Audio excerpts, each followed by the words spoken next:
Assalamualaikum warahmatullahi wabarakatuh. Selamat berjumpa kawan sebuah legenda. Kali ini saya akan membawakan cerita untuk kalian dengarkan. Sebelum mulai ke ceritanya, saya mohon untuk dukungannya dengan cara like, komen, dan subscribe-nya agar lebih bersemangat lagi membacakan cerita-cerita seru tentang seputaran misteri. Oke, langsung saja kawanku, kita masuk ke alur ceritanya yang berjudul Kembalinya pendaki yang hilang di kampung gaib. Setelah makan, kami menunggu waktu sholat isya. Tetapi sudah lebih dari 2 jam kami menunggu marbot di musola itu tidak kunjung kembali. Tiba-tiba semua lampu di desa itu mati. Aku takut nih, masuk ke dalam tenda aja yuk, kata Iqbal dengan ketakutan.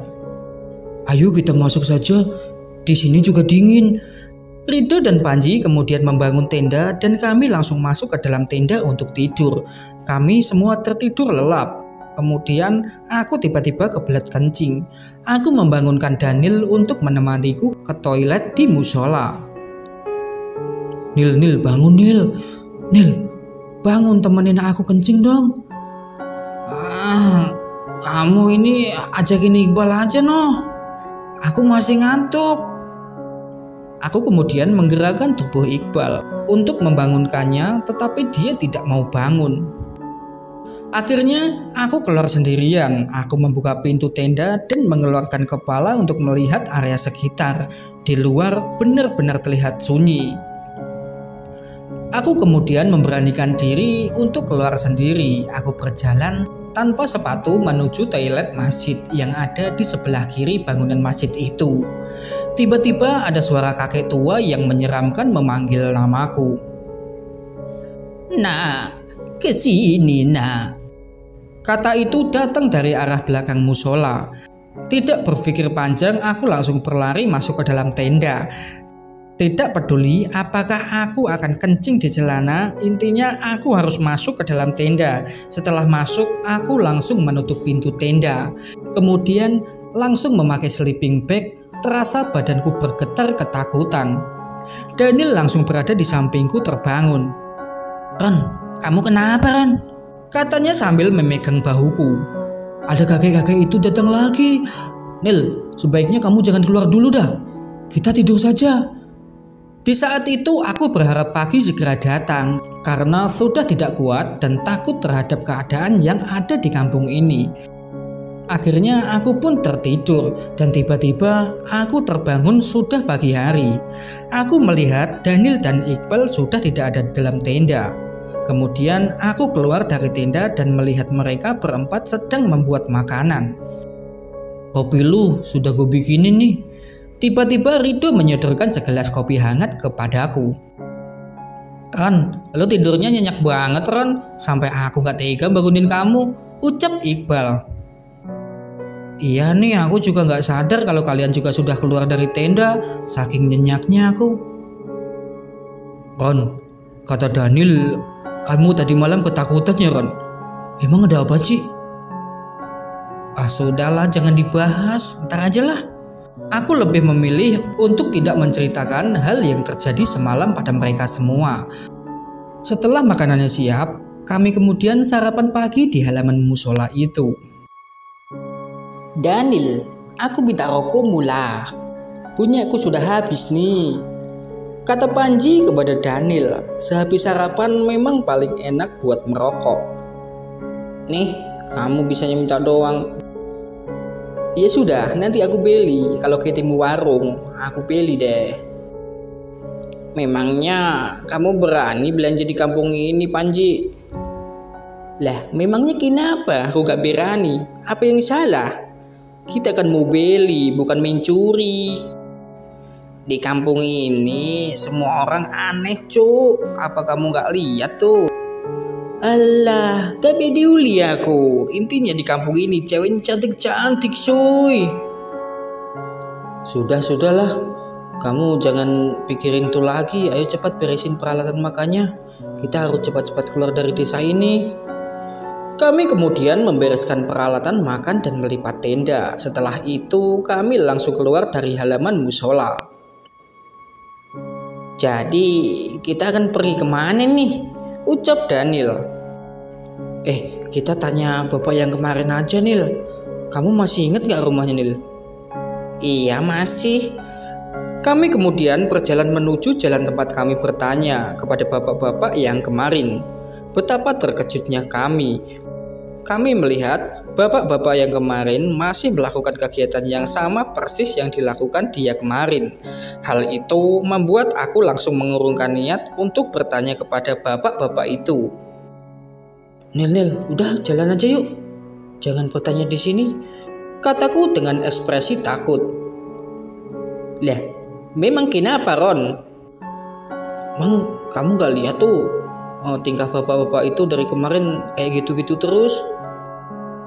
Masa sih dari kemarin seperti itu gak berubah? Iya dok, beneran. Udah kita terus jalan aja. Gue gak enak nih perasaan gue. Kami terus berjalan di sepanjang gang kampung itu. Angin sepoi-sepoi, bau udara yang sedikit seperti bau menyan membuat suasana semakin membuatku merinding. Setelah berjalan beberapa meter dari bapak-bapak yang tadi, kami kemudian melihat bapak marbot musola yang sedang berdiri di pinggiran gang. Pakaiannya masih menggunakan jubah putih seperti tadi malam. Sepertinya dia memang sengaja menunggu kami. Assalamualaikum. Kalian mau kemana? Seperti biasa dengan nada halus dan ekspresi senyum. Pak, kita mau pulang pak. Tetapi kami bingung mau lewat mana. Kami tidak tahu kampung apa ini pak. Oh, jadi kalian mau pulang. Kalian ini sedang berada di kampung Anjani. Hah? Kampung Anjani pak? Aku langsung teringat dengan nama Ratu Jin yang ada di Gunung Samalas yang bernama Dewi Anjani. Aku sudah menduga kalau ini bukanlah dunia nyata, namun ini adalah dunia gaib milik Ratu Dewi Anjani. Iya, kampung ini bukan kampung seperti dunia kalian. Apa kalian ingin pulang ke rumah? Kalian semuanya tinggal jalan lewati hutan tempat kalian masuk kemarin. Kemudian kalian harus cari batu yang besar dan memutarnya sebanyak 3 kali. Lalu jangan lupa kamu ucapkan salam. Memangnya kita nggak bisa pulang ya pak? Pakai gojek atau apa gitu lewat jalan raya dari sini pak? Tidak bisa nak. Jalan satu-satunya adalah dengan yang bapak bilang tadi. Ingat, kalian semua harus keluar. Bila dari rombongan kalian ini ada yang tidak keluar, maka kalian semuanya akan terjebak di kampung ini selamanya nak. Alah, mana mungkin kayak gitu pak. Kita tinggal naik ojek aja terus pulang. Kalian jangan percaya sama bapak-bapak ini. Dia pasti bohong. Mana ada namanya dunia gaib. Panji, kalau ngomong yang sopan, jaga bicaramu. Terserah kalian nak, mau percaya atau tidak. Intinya bapak sudah mencoba membantu kalian. Dan ingat satu hal lagi nak, bila kalian di sini melewati 3 hari, kalian tidak akan menemukan batu besar yang ada di hutan itu lagi. Kenapa pak kok bisa gitu pak? Ya sudah, bapak pergi dulu. Assalamualaikum. Kalian jangan mau ditipu daya sama bapak-bapak itu. Mana ada batu ajaib yang diputar-putar 3 kali bisa membawa kita pulang. Mana mungkin aku percaya hal begitu-begituan. Paling ini kita dikerjain sama bapak-bapak itu. Jangan-jangan kita lagi di prank ini. Kau tengok, mungkin sebentar ada kamera yang keluar dan semua orang di sini tuh acting. Kalian tuh harus paham. Pantas saja cewek-cewek cantik di sini. Itu pasti kru acara ini. Panji, kamu sudah gila ya? Lu kalau ngomong pakai otak dong. Mana ada orang ngeprank sebesar ini. Lu nggak ingat apa sama kakek kemarin yang tiba-tiba mukanya berubah menjadi seram? Udahlah, ayo ikut kami ke hutan, kita cari batu kemarin, ucapku pada Panji. Pokoknya kalau sampai gara-gara kamu nggak bisa keluar dari sini, awas aja kamu Panji. Awas apa kau? Memang kau mau mukul aku? Ya sudah pukul di sini kalau berani kau. Sudah, ayo jalan yuk.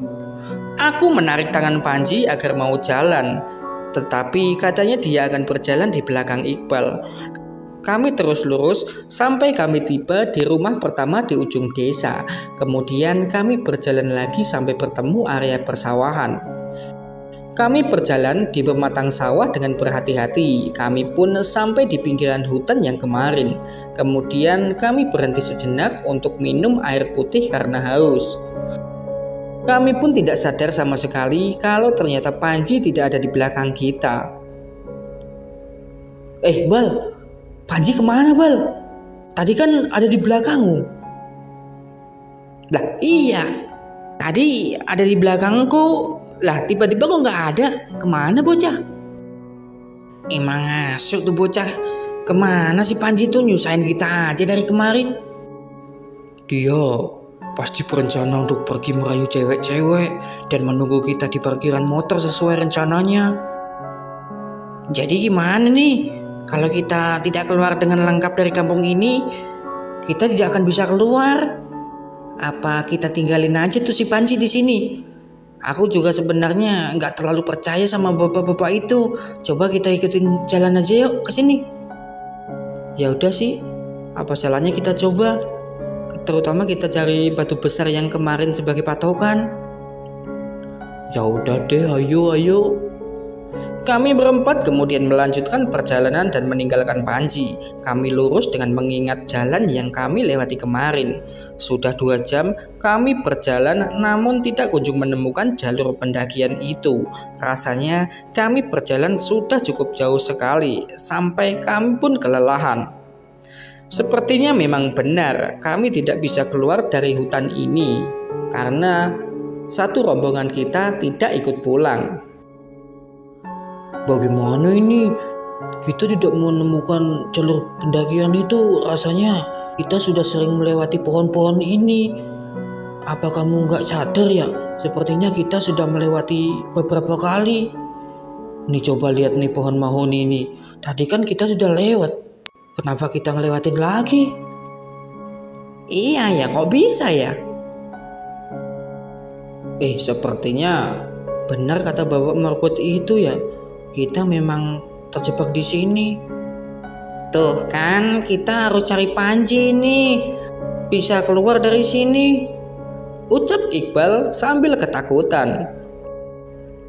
Tetapi kita sudah jauh dari perkampungan itu dan kita juga sudah capek nih. Air minum juga tinggal sedikit. Ya udah deh, biar aku yang cari. Tapi salah satu kalian harus ikut sama aku buat nyari dia. Kami bertiga akhirnya melakukan suit dan yang kena akhirnya aku sendiri. Mau gak mau, aku sama Daniel pergi untuk mencari Panji. Kemudian Rido dan Iqbal menunggu di pinggiran hutan. Kami berdua cuma membawa 1 ransel yang isinya paling lengkap dari ransel kami bertiga untuk berjaga-jaga. Kalau sampai malam kita berdua belum menemukan Panji, kalian tetap tunggu di sini aja. Kalian berdua bangun tenda saja di sini sampai kita kembali, kataku kepada Rido dan Iqbal. Ya udah, oke, siap. Semoga cepat ketemu ya si kampret itu. Ayo kan, kita masih punya waktu sampai besok karena kita sudah 2 hari di sini. Kemudian kami berdua segera menyusul Panji yang entah kemana perginya. Aku melihat ke langit, matahari terasa sangat panas. Mungkin sekitar jam 10. Aku dan Daniel kemudian sampai di rumah pertama di kampung Anjani. Seperti biasanya, aku melihat aktivitas warga yang terus diulang-ulang. Aku dan Daniel kemudian mencari ke bagian musola yang kemarin, tetapi tidak menemukannya. Kemudian kami mencari ke arah timur perkampungan.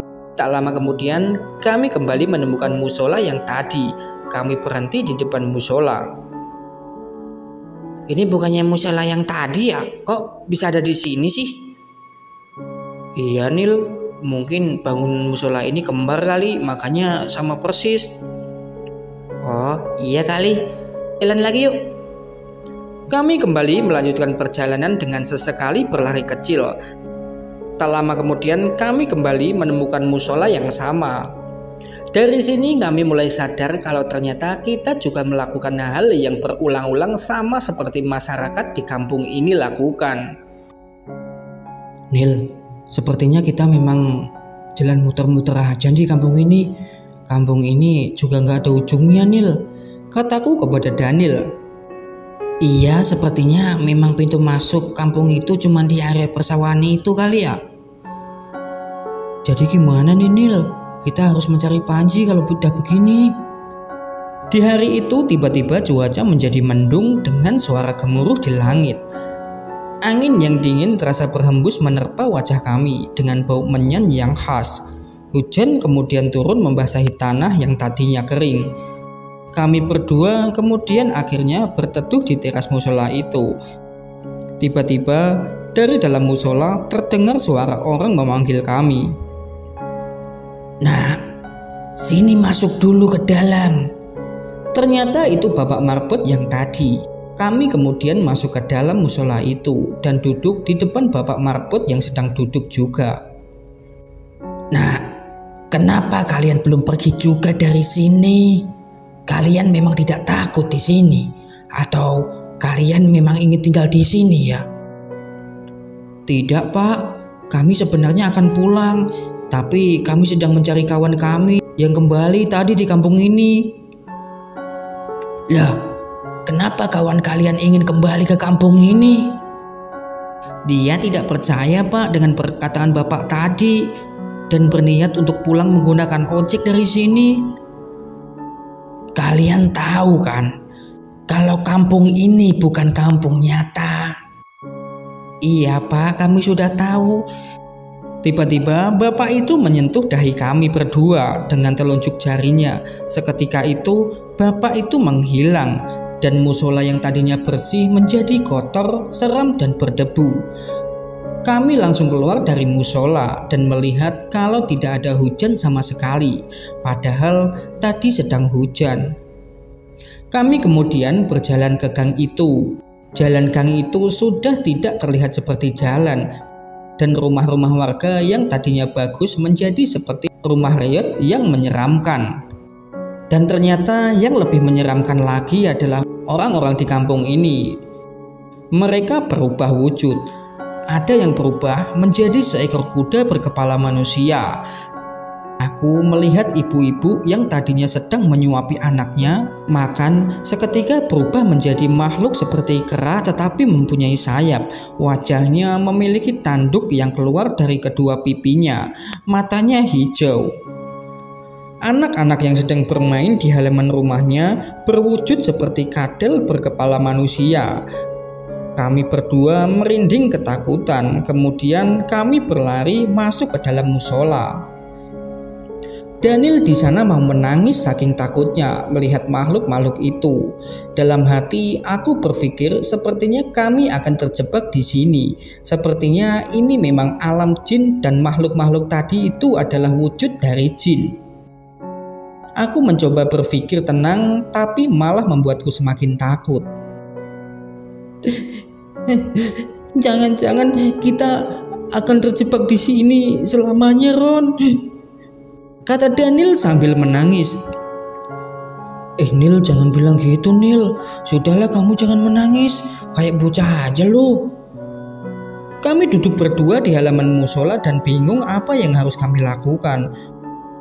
Sampai tidak sadar waktu sudah sore. Kami kelaparan di sana dan melihat isi ransel cuma tersisa 1 bungkus roti. Kami pun memakannya dengan lahap. Nil, sepertinya kita harus menginap di sini deh. Kita harus cari Panji besok pagi. Semoga besok pagi keadaan kampung ini kembali berubah, Nil. Iya, intinya aku mau pulang. Udah biarin aja Panji, jangan dicari dah. Nil, bukan gitu. Kalau kita tidak nemuin Panji, kita tidak akan bisa keluar dari kampung ini, Nil. Ya udah kita besok aja cari Panjinya. Kami kemudian membangun tenda di dalam musola itu dan segera masuk ke dalam. Badan sudah direbahkan dan bersiap untuk tidur. Tiba-tiba terdengar suara kaki melangkah masuk ke dalam musola. Suaranya semakin mendekat ke arah tenda kami. Cahaya senter terlihat dari luar tenda mengarah tenda kami. Siapa itu, Ran? Kata Daniel ketakutan. Aku juga nggak tahu, Nil. Suara panggilan kepada kami berdua. Daniel, Roni, kalian di mana sih? Ternyata itu suara Rido. Aku kemudian langsung membuka pintu tenda dan keluar dari tenda. Loh, kok kalian bikin tenda di dalam musola sih? Kalian kenapa kesini? Kalian nggak takut sama makhluk-makhluk di kampung ini? Tanya Daniel. Kami tidak berani bermalam di pinggiran hutan itu, makanya kami muncul kalian ke sini. Iya coy, di pinggiran hutan itu suaranya ribut sekali, seperti ada suara orang yang memanggil kita. Suara orang tua kamu juga, Ron. Bahkan ibumu terdengar menangis, Ron. Yang bener kamu, masa ibu aku nyusul aku mendaki sih? Ngada-ngada aja lu, Rido. Serius, Ron. Tapi ketika kami mencari suara itu, tidak ada orang sama sekali di sana. Kita berdua tadi juga membalas panggilan mereka dengan berteriak, tapi tidak ada yang membalas kami. Serius lu? Iya, Ron, kami serius. Makanya kami menyusul kalian ke sini. Kami takut di sana, Ron. Apalagi suara ribut itu bikin aku sama Iqbal gak tenang di sana. Lah, Daniel, matamu kok bengkak, kenapa itu? Habis nangis ya lu? Iya, Bal, tadi si Daniel habis nangis tuh. Dari tadi sore. Loh, kenapa lu nangis, Nil? Tenang aja, Nil. Kita pasti pulang kok besok. Kalau sudah ketemu Panji. Coba kalian lihat makhluk-makhluk itu. Apa kalian gak merinding lihatnya? Ucap Daniel. Makhluk apa? Itu kan orang-orang yang sama, yang melakukan aktivitas sama seperti hari-hari kemarin. Loh, kok kamu lihatnya begitu? Kalian gak lihat mereka berubah menjadi makhluk yang menyeramkan? Enggak, Koron. Mereka semua sama kayak kemarin. Dah, lu coba dah lihat musola ini. Kotor banget kan? Banyak daun-daun berserakan di lantai. Enggak, Ron. Musola ini bersih seperti sebelumnya. Makanya kami heran kenapa kalian bangun tenda di dalam musola. Nih, coba lihat, bersih kan? Rido sambil mengarahkan cahaya senter ke lantai dan dinding musola. Kalian buta ya? Itu kan kotor banget, ucap Daniel. Ternyata pandangan aku sama Daniel berbeda dengan pandangan Rido dan Iqbal. Apa jangan-jangan penglihatan kita berubah gara-gara dahi kita disentuh sama Bapak Marbot tadi ya? Kataku kepada Daniel. Iya, bener juga kayaknya. Memang gara-gara itu, Ran. Memangnya ada apa yang terjadi tadi? Tanya Rido. Jadi gini, Dok, kami tadi ketemu Bapak Marbot itu. Kemudian dahi kami disentuh. Seketika itu penglihatan kami berdua menjadi berubah menjadi menyeramkan. Lah terus kemana Bapak Marbot itu pergi? Gak tahu, Dok. Dia tiba-tiba ngilang itu aja. Loh, kok bisa sih? Gimana? Panji ketemu gak? Enggak, kami hanya berputar-putar aja di desa ini dari tadi. Seperti melakukan kegiatan yang berulang-ulang sama kayak warga di sini. Kok bisa ya? Jadi bagaimana nih? Kalau nggak ada Panji, kita nggak bisa pulang. Ya udah gini aja, besok kita cari. Kita nggak bisa cari dia dalam kondisi kampung ini yang gelap.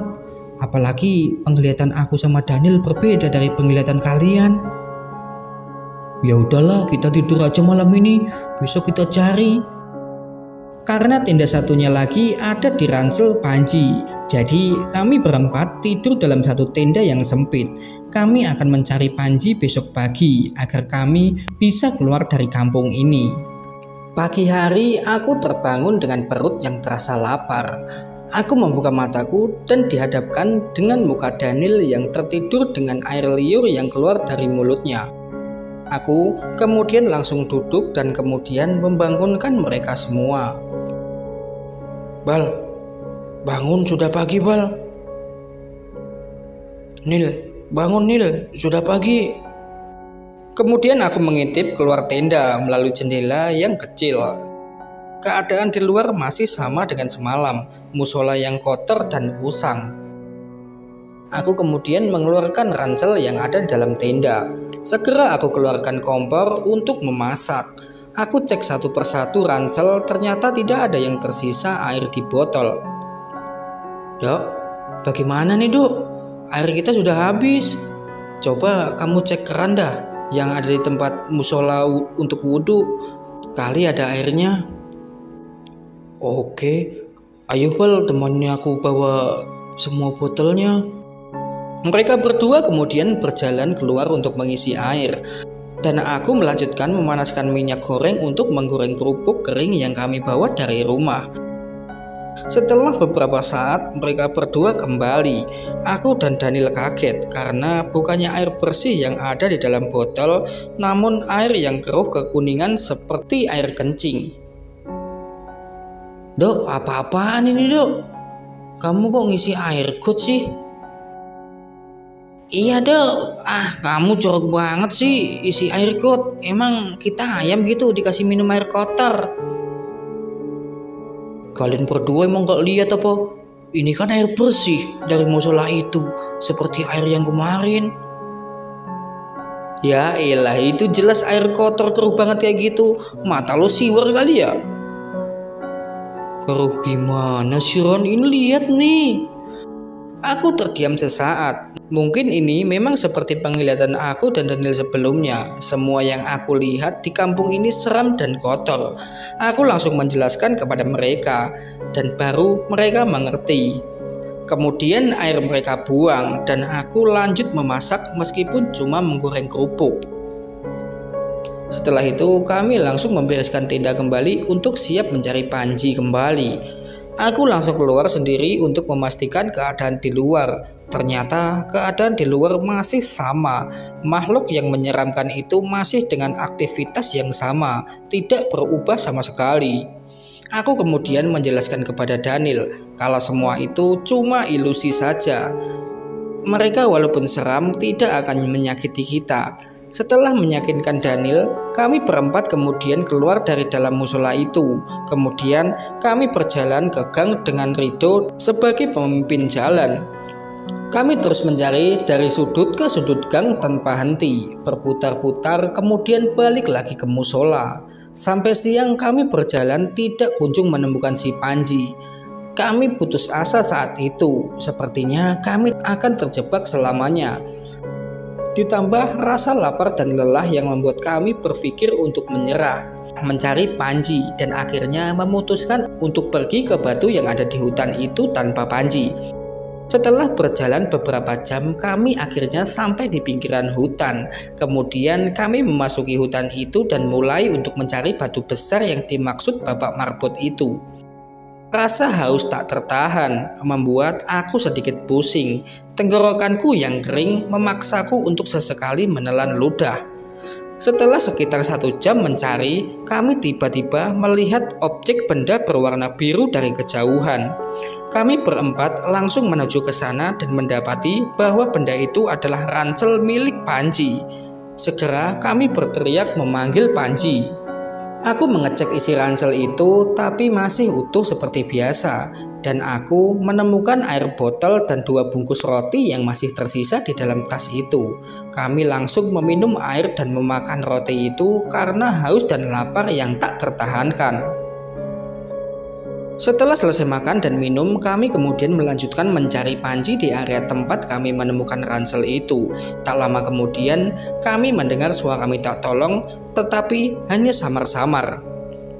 Suara itu sangat kecil dan lemah. Kami terus mengikuti sumber suara itu, dan akhirnya melihat bahwa itu adalah Panji yang bersandar di sebuah batu besar yang tidak lain memang itu adalah batu yang kita cari. Kami langsung berlari menuju Panji dan memberikan sedikit air yang tersisa di dalam botol. "Ayo, ayo," ucap Panji dengan suara nafas yang terengah-engah. "Ayo apa, Panji?" ucapku dengan panik. "Ayolah, kita pergi dari sini, ayo cepat." Badan Panji di sana sangat lemas sampai tidak mampu untuk berdiri. Aku kemudian membantunya berdiri dengan merangkulnya. Apa yang sebenarnya terjadi pada Panji? "Panji, ada apa sih sebenarnya?" Aku sepertinya akan mati nih. Aduh. "Ayo cepat kita kelilingin batu ini sebanyak 3 kali." Tidak membuang waktu lagi, kami kemudian bersama-sama mengelilingi batu besar itu sebanyak 3 kali sambil merangkul Panji yang sudah lemas. Setelah putaran yang terakhir selesai, kami kemudian bersama-sama mengucapkan salam. Aku menyenderkan Panji di batu itu, kemudian berlari ke bawah menuruni hutan itu. Dari kejauhan ternyata masih terlihat area persawahan itu. Sepertinya kita memang masih berada di alam gaib. Cahaya di hutan sudah mulai redup karena matahari sudah akan tenggelam, dan kami akan terlambat untuk keluar dari alam ini. Di tengah kebingungan, kami semua dengan hanya duduk diam diri tanpa solusi. Aku jadi teringat kata kakeknya Rido sebelum kita berangkat mendaki. Teman-teman, kalian ingat gak 3 biji bawang putih yang ada di saku kalian masing-masing? Iya ingat. Memang kenapa, Ron? Iya, mungkin itu kunci kita keluar dari sini. Katanya bawang putih itu kan tidak disukai makhluk gaib. Iya, tapi harus kita apakan itu bawang putih? Panji, kamu masih ada nggak?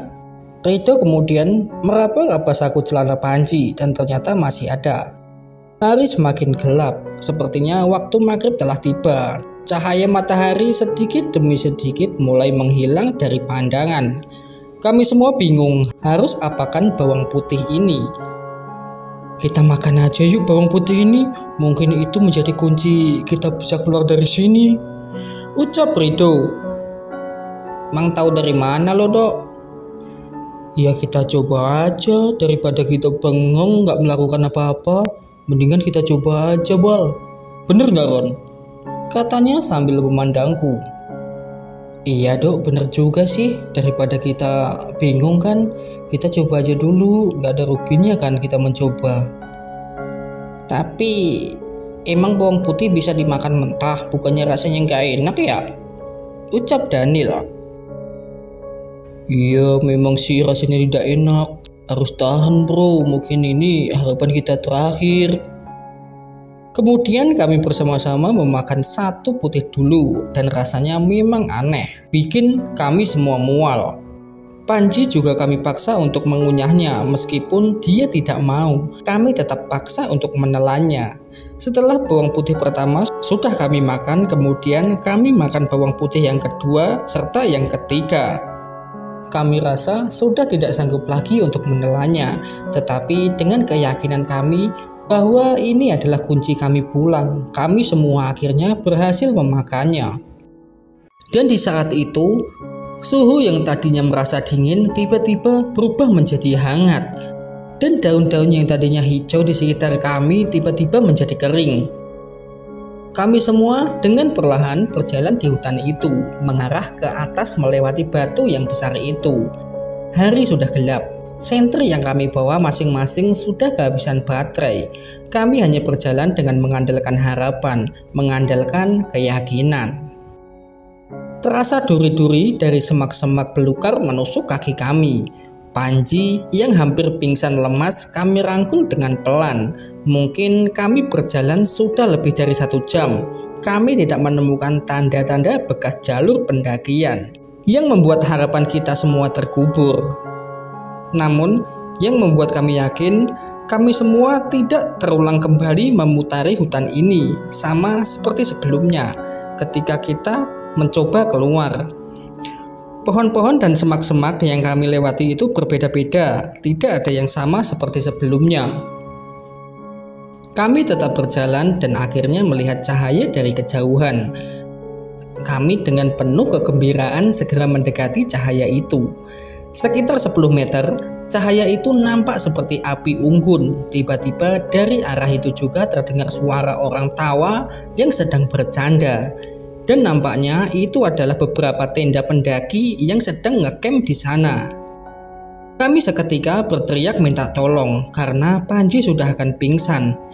Para pendaki yang sedang bercanda ria itu berdiri dan berlari ke arah kami yang sedang tiba-tiba keluar dari hutan lebat.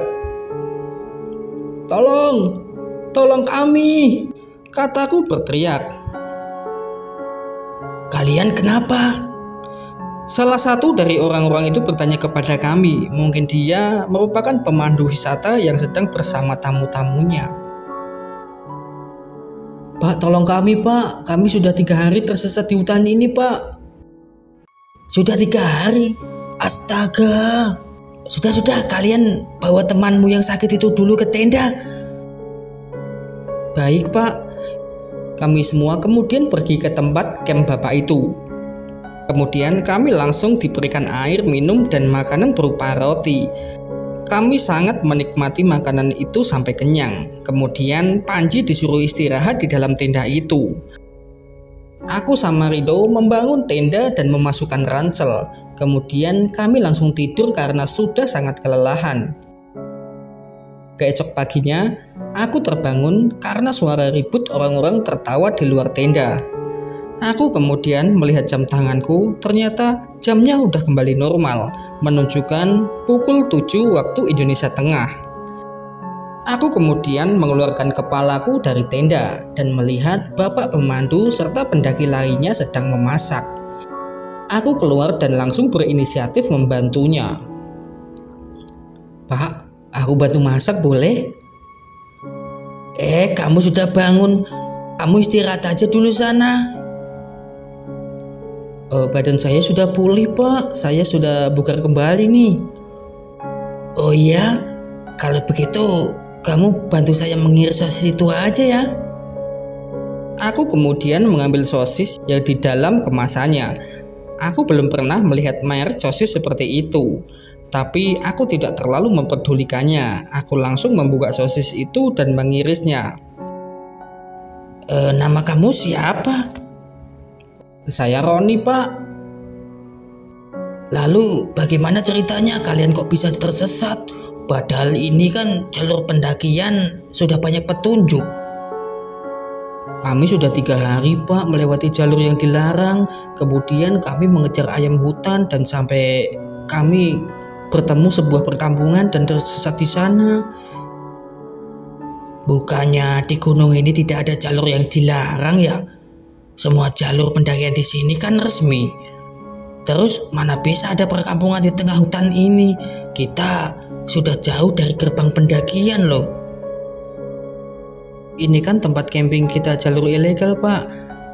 Kami 3 hari yang lalu mengejar ayam dari sini Pak ke arah hutan itu." Sambil menunjuk ke arah hutan. "Kamu bagaimana bisa sih? Ini jelas jalur resmi dan arah hutan yang kamu tunjuk itu adalah jurang kan? Makanya tadi malam kami semua di sini heran. Kenapa ada seorang yang minta tolong dari arah sana?" "Waduh, yang benar Pak." Dari perkataan bapak ini aku semakin percaya kalau perkampungan yang kami singgahi kemarin merupakan kampung gaib.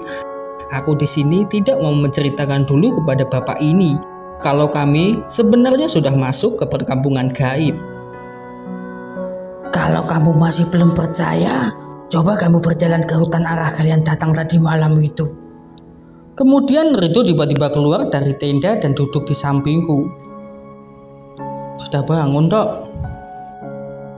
"Iya Ron, aku tidur nyenyak banget tadi malam, kecapean badanku." "Gimana Dok keadaan Panji?"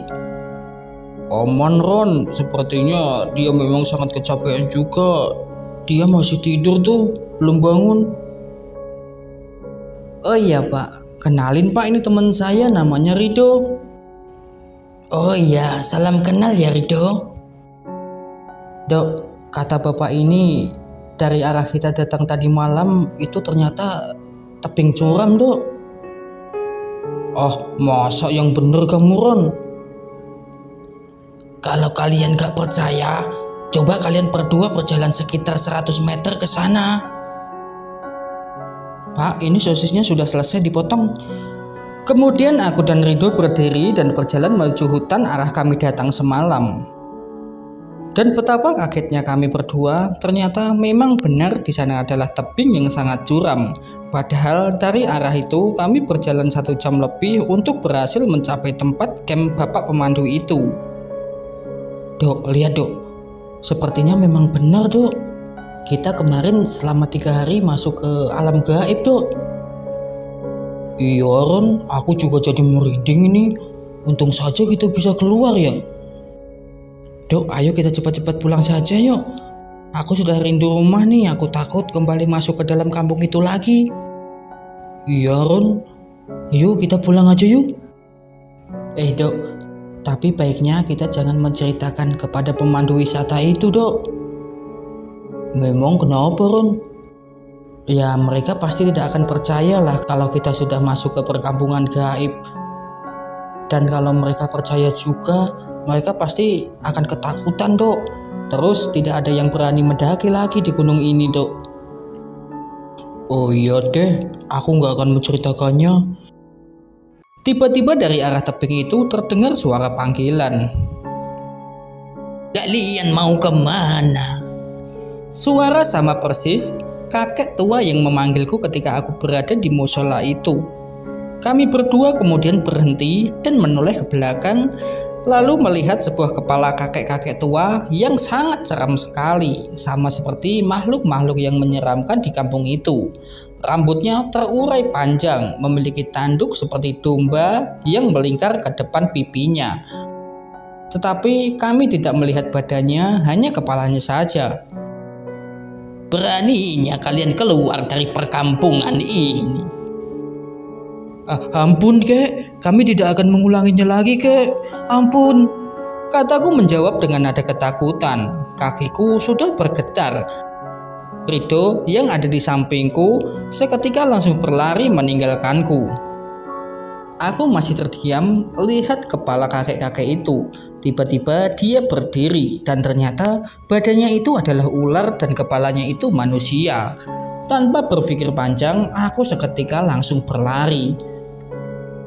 Rido, tunggu gua!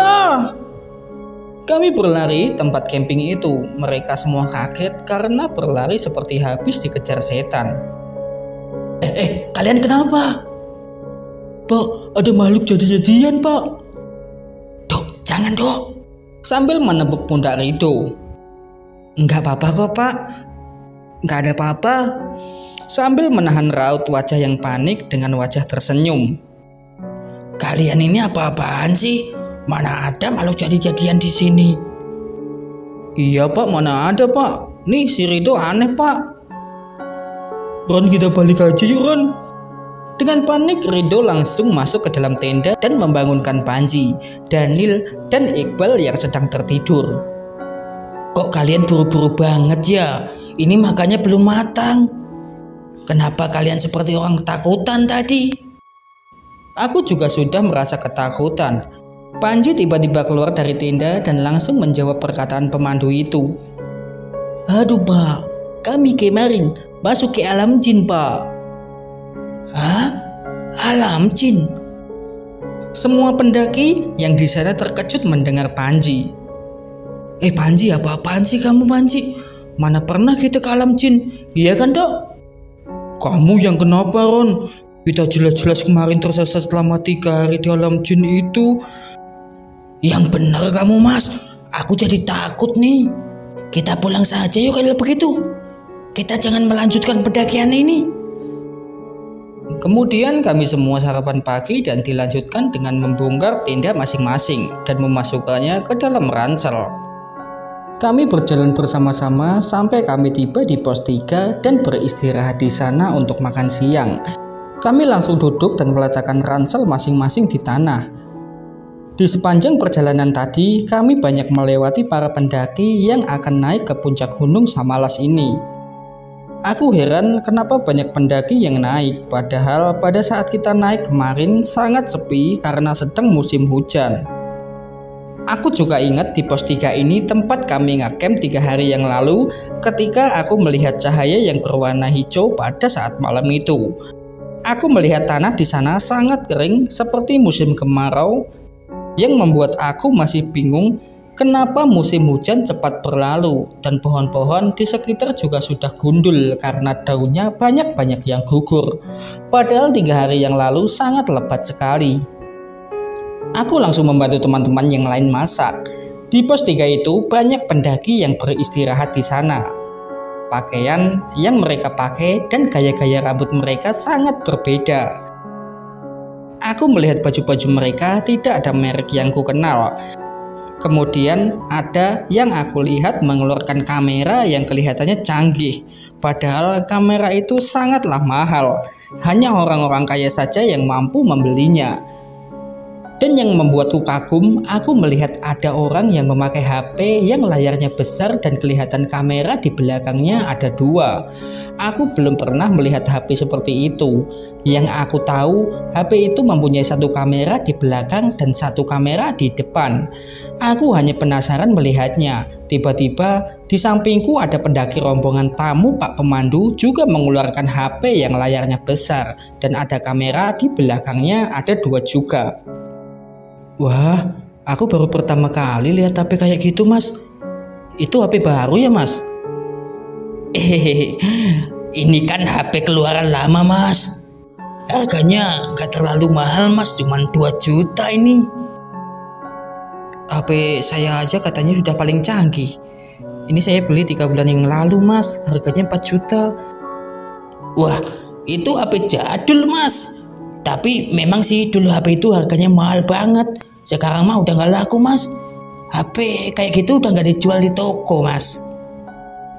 Lah, ini kan HP keluaran baru, Mas. HP aku yang lagi ngetren ini dikira jadul sih, Mas. Kataku sambil menunjukkan HP aku ke Daniel. Iya, Mas, mana mungkin itu kan HP keluaran terbaru. Mungkin Masnya itu kurang update kali. Kurang update gimana? Orang semua tahu kalau memang HP jadul itu. Lah, itu kan HP zaman saya muda dulu. Ah, yang bener, Pak. Iya bener, waktu saya muda dulu lulus kuliah mana ada uang buat beli HP semahal itu. Bapak emang muda dulu tahun berapa? Kok udah ada HP kayak punya Roni itu? Itu sekitar 12 tahun yang lalu, Mas. Mungkin tahun 2005 atau 2006 kalau gak salah. Ah, Bapak ini ngarang-ngarang saja. Iya, Pak. Masa tahun 2006 dibilang masa mudanya dulu? Aku juga tertawa mendengarnya. Pendaki yang lain memandang kita berlima dengan tatapan aneh dan heran. Maksud kalian apa ya? Kenapa kalian tertawa mendengar kabar masa lalu muda saya 12 tahun yang lalu? Lagian Bapak bercanda sama kita, jadinya lucu aja kan? Masa tahun 2006 Bapak bilang zaman dulu? Iya, Pak, Bapak ada-ada saja. Kalau zaman muda Bapak tahun 2006, terus tahun berapa Pak sekarang? Lah, ini kan tahun 2018, Mas. Kenapa kalian harus tertawa mendengar itu? Apa Bapak bilang? Tahun 2018 dari Hong Kong kali Bapak itu. Ih, Bapak ngarang nih. Ini kan tahun 2006, Pak. Pendaki yang lain semakin heran mendengar kami yang mengatakan kalau ini adalah tahun 2006. Mas, sekarang ini tahun 2018, Mas. Wah, mungkin kalian masih kecapean, Mas. Coba kalian istirahat dulu aja lah. Pak, kami nggak capek, Pak. Kami baik-baik saja kok. Ini memang tahun 2006, Pak. Orang kami berangkat mendaki 4 hari yang lalu, Pak, dan tersesat selama 3 hari saja di sebuah perkampungan. Wah. Memang benar kalian semua butuh istirahat. Ayo istirahat aja dulu, biar Bapak saja yang memasak untuk makan siang ini. Bapak mungkin yang kecapean ini. Jelas-jelas ini tahun 2006, malah dibilang tahun 2018. Konyol banget kalian bercandanya, Pak. Udah, lihat aja ini. Kamu lihat berapa tahun mie instan ini kadaluarsa, katanya sambil menunjuk satu bungkus mie. Panji kemudian mengambil dan membaca tanggal kadaluarsanya. Seketika Panji langsung terdiam dan melepaskan mie instan itu ke tanah. Lah, Ron, coba kau tengok, Ron. Aku kemudian mengambil mie instan itu dan melihat memang benar kadaluarsa tahun 2020. Aku juga langsung terdiam kebingungan dengan apa yang terjadi. Kalau kalian masih belum percaya, nih, coba lihat uang ini. Tahun berapa uang ini dicetak?